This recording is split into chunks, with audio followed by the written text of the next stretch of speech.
क्या रूस यूक्रेन से महीनों चली आ रही लड़ाई का खात्मा परमाणु बम चलाकर करना चाहता है? रूस की परमाणु बम छोड़ने की धमकी की गंभीरता को देखते हुए अमेरिका और यूरोपीय देशों के लोगों में एंटी रेडिएशन गोलियां खरीदने की होड़ मची है। आंकड़े बताते हैं कि अक्टूबर महीने तक अमेरिकी लोग इन गोलियों पर $290 मिलियन खर्च कर चुके हैं। सवाल उठता है कि आखिर यूरोप और अमेरिका को न्यूक्लियर बम का इतना डर क्यों सता रहा है? यूक्रेन और रूस के बीच महीनों से चल रही लड़ाई खत्म होने का नाम नहीं ले रही और पिछले दिनों न्यूक्लियर बम की व्लादिमीर पुतिन की धमकी से अमेरिका समेत यूरोपीय देशों के नागरिक बेतरह डरे हुए हैं। न्यूक्लियर बम से होने वाली तबाही आखिर है क्या और इस तबाही से कैसे बचा जा सकता है? एक न्यूक्लियर बम एक पूरे शहर या यूं कहें करोड़ों लोगों को मार सकता है। न्यूक्लियर युद्ध अगर अमेरिका और रूस में हो जाए तो कई करोड़ लोगों की जानें जा सकती है। न्यूक्लियर बम फटने के सिर्फ 10 सेकंड के ही अंदर ये आग का गोला बन जाता है और फटने के बाद आसमान से दूर तक रेडियो एक्टिव कचरा गिरता रहता है, जिससे आसपास के इलाकों में रेडिएशन फैलता है। इससे इतना धुआं निकलता है कि धरती का तापमान तेजी से कम होने लगता है। ऐसा हुआ तो दुनिया के 10% जगहों तक सूरज की रोशनी नहीं पहुंचेगी। जहां बम का विस्फोट होगा वहां मीलों तक सब कुछ जलकर राख हो जाएगा। बम फटने के 10 सेकंड के अंदर ग्राउंड जीरो पर मौजूद लोग भाप बनकर उड़ सकते हैं। इस विस्फोट से पैदा होने वाली रोशनी की चमक इतनी तेज होगी कि इससे लोग अंधे हो जाएंगे। आग का गोला सारे एटमॉस्फेयर यानी वातावरण की सारी हवा खींचकर कई मीलों तक वातावरण को एयरलेस कर सकता है, यानी हवा का झोंका भी नहीं रहेगा। इंसान क्या, जो जीव जंतु इसके संपर्क में आएंगे वो भी जल जाएंगे। हर तरफ तबाही का मंजर होगा। परमाणु विस्फोट से निकलने वाली कार्बन से आसपास काला और जहरीला बादल बनेगा जो पृथ्वी की 70% ओजोन परत को नष्ट कर सकता है और अंतरिक्ष से आने वाली अल्ट्रावायलेट रे से मानव जाति और वनस्पति का अस्तित्व खत्म होने की कगार पर पहुंच सकता है।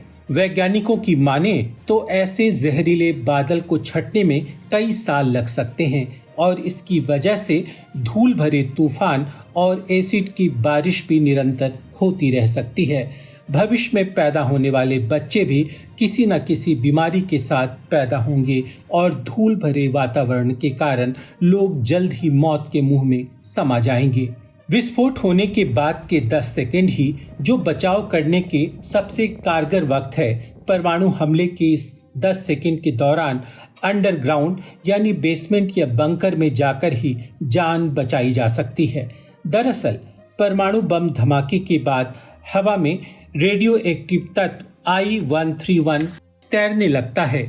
ये सांस के जरिए लोगों के शरीर में प्रवेश कर जाता है। इसकी वजह से thyroid, cancer, mental disorder, leukaemia, गले और शरीर के हिस्सों में ट्यूमर जैसी बीमारियां लोगों में होने लगती है। स्वाइन प्लेट दवा कुछ हद तक रेडियो एक्टिव तत्वों के खतरे से बचाव करती है।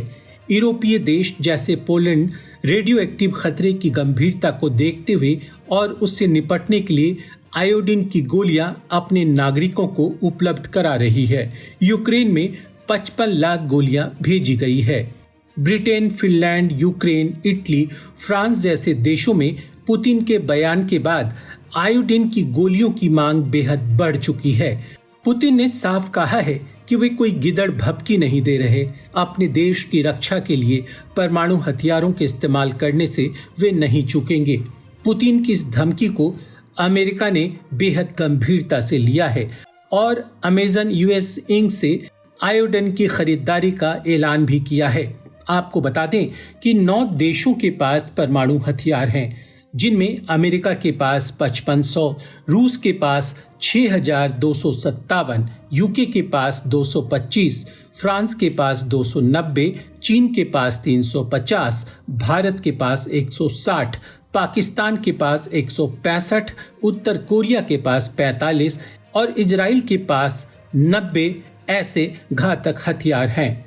परमाणु बम के विनाश का नजारा 8 दशक पहले 1945 में अमेरिका द्वारा जापान के हिरोशिमा और नागासाकी में किए परमाणु हमले को देखकर लगाया जा सकता है। अमेरिका द्वारा जापान के इन दोनों शहरों पर गिराए गए परमाणु बमों के नाम लिटिल बॉय और फैट मैन थे। बम विस्फोट के बाद 1,49,000 से ज्यादा लोग हिरोशिमा और नागासाकी में मारे गए थे। विस्फोट वाले स्थान के पास तापमान लगभग 3 लाख डिग्री सेल्सियस तक पहुंच गया था और जमीन के नीचे 4,000 डिग्री सेल्सियस तापमान होने का अनुमान लगाया गया था। विस्फोट के दौरान 500 मीटर की दूरी तक 90% लोग 3 सप्ताह के अंदर गंभीर जलन या विकिरण की उच्च मात्रा से खत्म हो गए थे। इस हमले के बाद जो आंधी चली उसकी रफ्तार 1005 किलोमीटर प्रति घंटा बताई जाती है। हिरोशिमा में बम विस्फोट होने के 1 महीने बाद चक्रवात आया, जिसके कारण शहर में 2000 से ज्यादा लोगों की जानें चली गई। इसके बाद भी सालों साल यहाँ लोग मरते रहे और ये मंजर सालों साल तक भयावह बना रहा। क्या पुतिन इस सच से वाकई मुंह चुराना चाहते हैं? हमारी वीडियोस को देखने के बाद लाइक और सब्सक्राइब करना बिल्कुल ना भूलें।